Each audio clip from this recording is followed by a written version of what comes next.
If you are a working professional, it's normal that your lower spine gets stiff, and that leads to a lot of issues, including premature ejaculation, including feeling down, feeling anxious, feeling low energy. All those comes from lower spinal tree. If you have a stiff spine, then the energy will not flow correctly in the entire body. The synapses will be slow, and if there are slow synapses, you won't be able to take action as quickly as possible. So to improve this, you basically do Shalabh asana.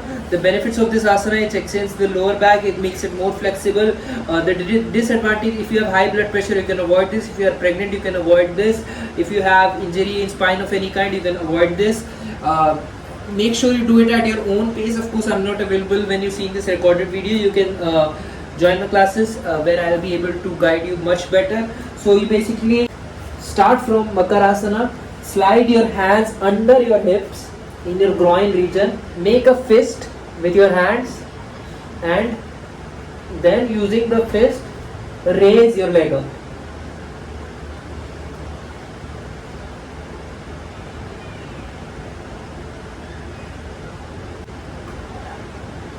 And relax.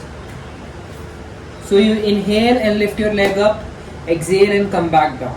You can do this for 40 to 50 seconds. Again, do it at your own pace. When you're done, you can return to Makarasana or the child pose, which is the best pose, especially when you are done with your practice.